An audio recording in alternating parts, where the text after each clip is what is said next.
Sécure, épisode spécial. Je vais faire un retour d'expérience sur mon passage à la Européenne Cyber Week à Rennes. Cette fois-ci, je le fais à chaud, immédiatement après, pour me garder un meilleur souvenir par rapport à cet événement-là. Cette année, j'ai été invité comme panéliste sur un des panels par rapport à l'écosystème canadien. Expérience très intéressante, justement d'explorer, d'échanger sur les différents éléments associés à cette chose-là. Donc, je remercie, puis j'ai très apprécié ce passage-là et qui prenne le temps de m'inviter moi. J'ai trouvé ça vraiment très, très intéressant. Sinon, si on revient à l'événement de plus général, c'est la même formule que l'an dernier quand j'étais venu. Cette année, je fais un retour d'expérience parce que l'année passée, je n'étais pas dans mes plans de faire ce genre de choses-là. Fait que là, je change un peu ma formule. Bon, étant donné que je vais souvent à des événements, là, puis là, c'est le 3e retour d'expérience que j'enregistre à ce niveau-là. Donc, de voir comment tout ça, puis de partager un peu tout ce que j'en tire de ces événements-là, finalement, essentiellement. Puis, je me répète un peu, j'aime ça. Pas que j'aime m'écouter parler, mais parce que je vais devoir faire le montage après et me réécouter. De toute façon. Ça commençait, ça marquait le coup relativement, parce que j'étais dans les premiers événements du mardi matin. C'est un événement de 3 jours qui rassemble plusieurs sous-événements en cybersécurité. Je trouve que c'est une idée qui est quand même intéressante d'être fédérateur d'événements de sécurité, justement, de ramener ça à un même et seul endroit. Le downside de ça, c'est que c'est un peu plus difficile à comprendre le fonctionnement des différents sous-événements à l'intérieur du gros événement. C'est peut-être justement cet aspect-là m'a rendu un peu perplexe. Puis des fois, on arrive à peut-être rater de très belles conférences qui peuvent justement nous amener un peu ailleurs. Mais ça, bref, dans l'absolu, c'est une question d'habitude, j'imagine, avec le temps, là. Fait que ça, c'est un élément très beau plancher de partenaires. Ça nous donne l'occasion de rencontrer justement des partenaires plus modestes que ce qu'on peut retrouver au FIC, par exemple, si on va à Lille ou même à Montréal, le FIC à Montréal. Je trouve ça plus intéressant d'avoir cet espace un peu plus modeste en termes de partenaires, en termes de pas modeste en termes de nombre, il y en a quand même beaucoup. Mais modeste en termes d'envergure des boots qui sont là. Puis ça laisse plus de chance et plus d'espace à tout le monde, puis à l'écosystème, puis aux startups, justement, de se faire voir, de se faire valoir dans ce genre de choses-là. Fait qu'il y a un bon mix. C'est sûr aussi que c'est un événement qui est organisé par le ministère des Armées, je crois, ou en tout cas une organisation gouvernementale qui est associée. Fait que ça vient aussi teinter un peu l'événement et le rend un peu plus protocolaire. Comme Nord-Américain, on est un peu moins habitué à ce volet plus protocolaire de ce genre d'événement-là. Mais bref, on s'y habitue, puis c'est une question de juste adopter les us et coutumes d'ici, puis après ça, c'est pas un énorme défi. Si on va ensuite au niveau du contenu lui-même, ce qui est un peu plus intéressant, il fonctionne justement par sous-événement, par track. Je suis allé voir la track des attaques cognitives que j'ai trouvé très intéressante l'an dernier. Cette année, un peu moins, peut-être parce que j'étais un peu plus connaissant dans le milieu, j'étais peut-être un peu plus difficile à impressionner, ce qui est pas impossible. Puis j'ai pas pu l'écouter, j'ai pas pu y assister jusqu'au bout. Fait que les bouts qui me semblaient les plus intéressants, les plus crunchy, étaient malheureusement au moment où j'ai dû quitter, parce que j'avais des engagements professionnels au même moment. Donc c'est un peu plate, mais pour le restant, c'est quand même ça, j'ai trouvé ça un peu moins, le contenu un peu moins fort que l'an dernier, ou en tout cas, j'étais peut-être moins impressionnant que l'an dernier, je pouvais l'être, mais quand même un contenu d'une bonne qualité dans lequel on voit justement plein d'études qui nous mettent en position pour justement comment le cognitif doit justement faire partie de l'écosystème de la cybersécurité, comment on doit en tenir compte dans ces éléments. Fait que, bref, c'est ça. Puis j'ose espérer que ceux qui ont les conférences qui ont suivi, celles que j'ai assistées, justement amenaient ça, j'ai juste pas pu en profiter.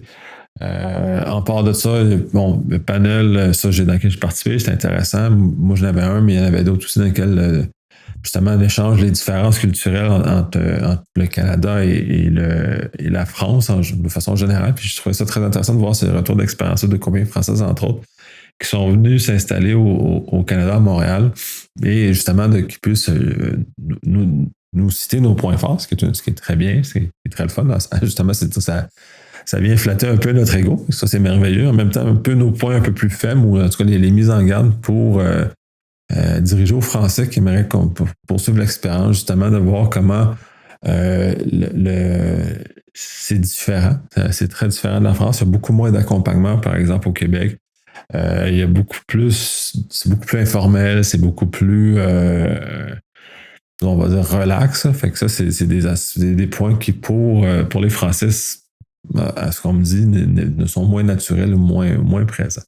Donc, c'est des choses qui sont tout à notre avantage au Québec d'avoir ce genre de zone-là.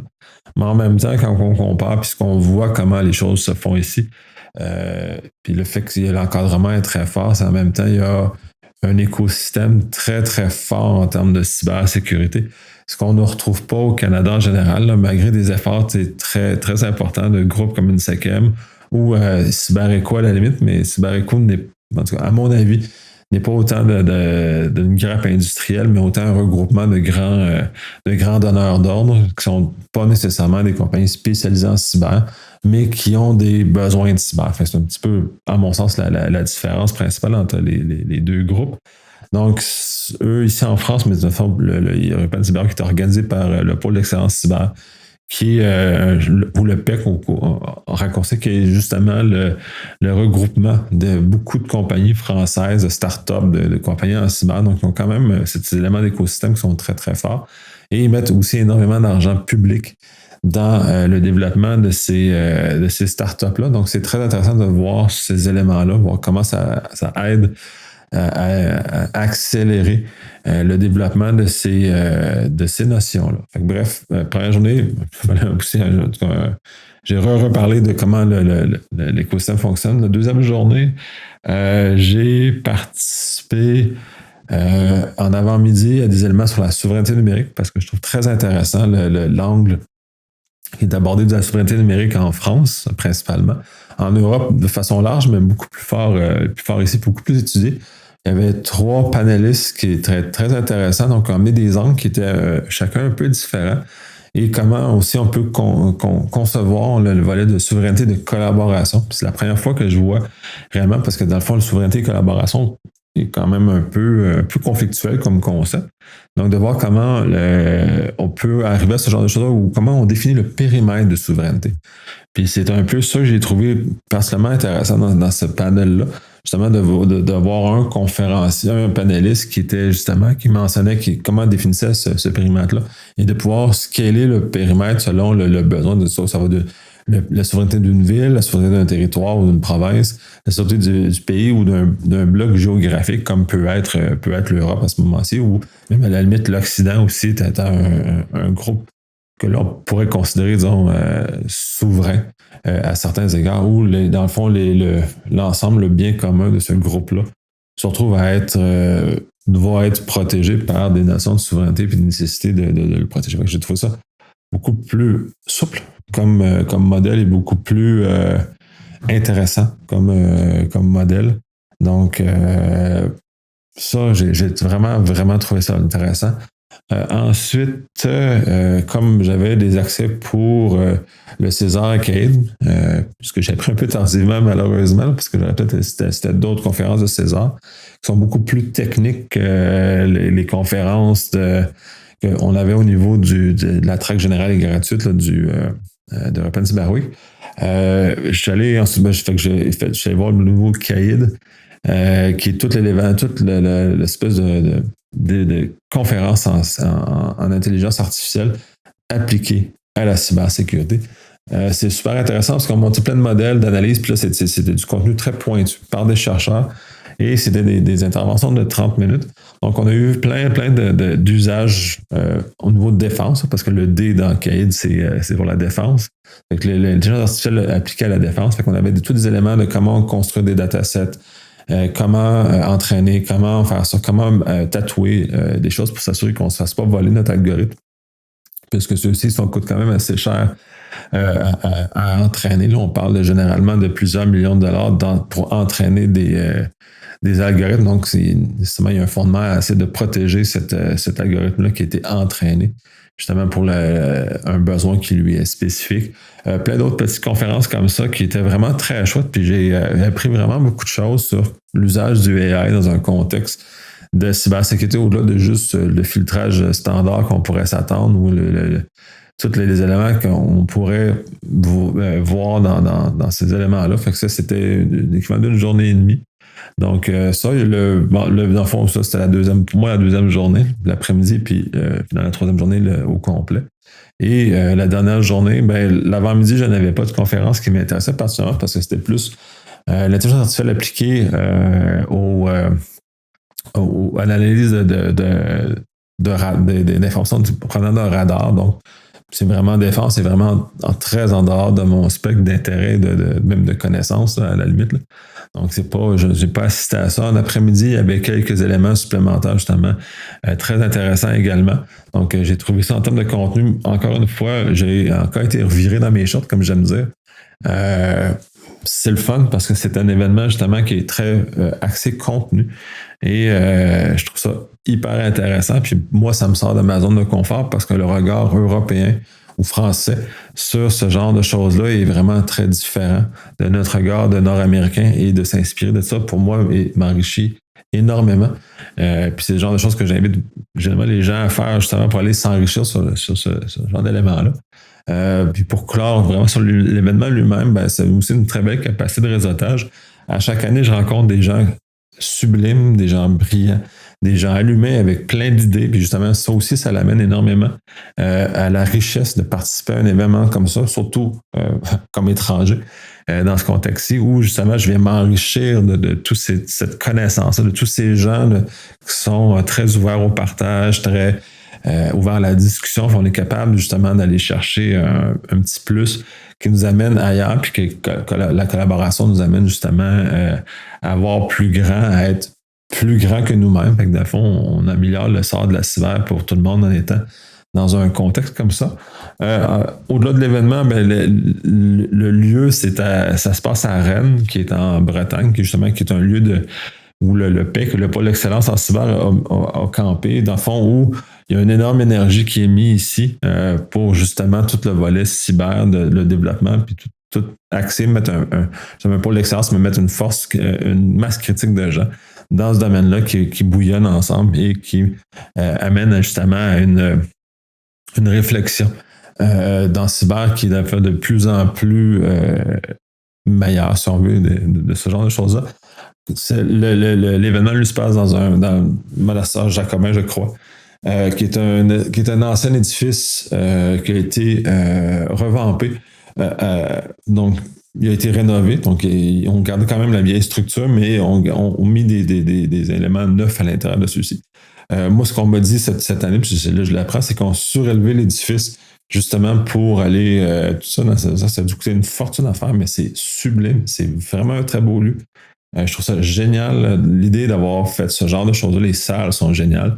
Fait que ça marie la modernité et le patrimoine. Fait que je pense que ça aussi, c'est un élément intéressant, un rappel intéressant qu'il faut se baser sur notre histoire et sur le passé, justement, mais le fait du passé ne nous limite pas et ne nous bloque pas vers l'avenir. Donc, on est capable de marier les deux, autant de nous faire avancer. Puis en termes de cyber, c'est très intéressant de l'aborder de cette façon-là aussi.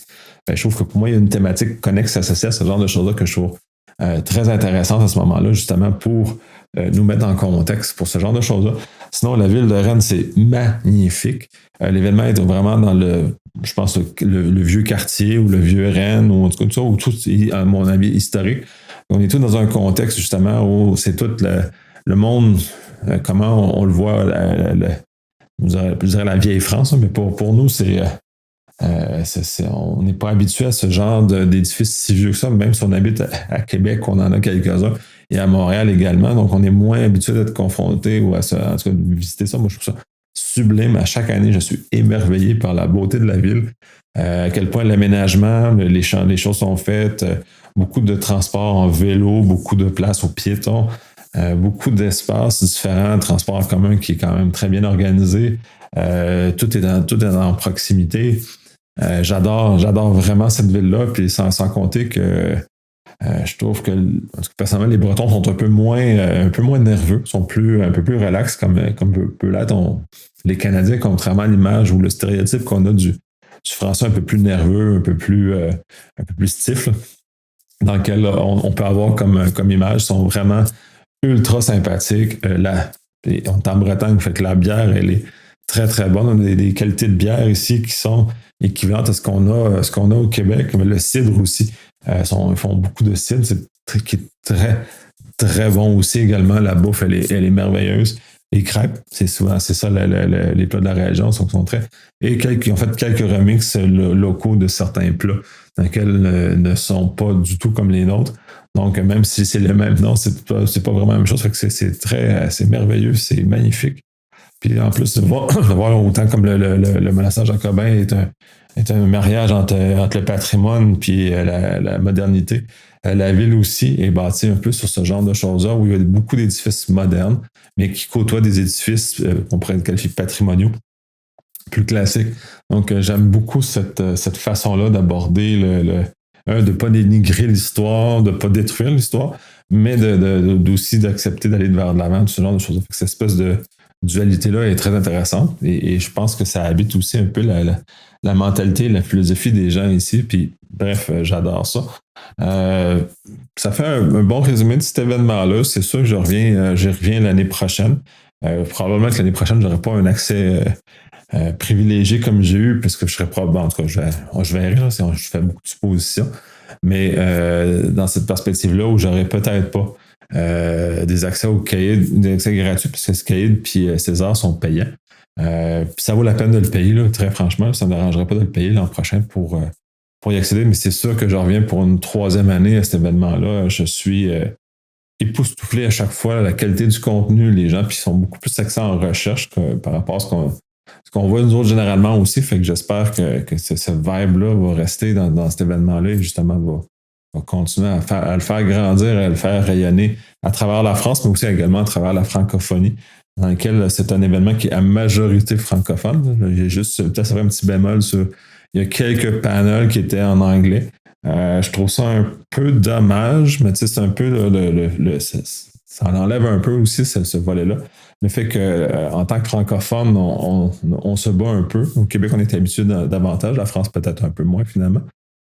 Justement, à laisser la place aux Français, puis justement de pouvoir s'exprimer, que ce ne soit pas nous, comme francophones, qui devons changer notre langue pour collaborer, mais que ce soit les autres qui viennent collaborer avec nous. Fait que je trouve que c'est un peu dommage de voir ce genre de choses-là dans un événement comme ici, mais en même temps, pour les événements que j'organise, on se retrouve toujours à avoir des anglophones. Fait que, tu sais, bon, je chiale, mais bref, dans l'absolu, je pense qu'on fait pas mieux, puis ils s'organisent du mieux qu'ils peuvent, justement, pour amener des conférenciers et des panélistes de qualité en français. C'est un événement que je recommande chaudement. C'est sûr que c'est un peu dispendieux parce qu'il faut quand même traverser l'Atlantique.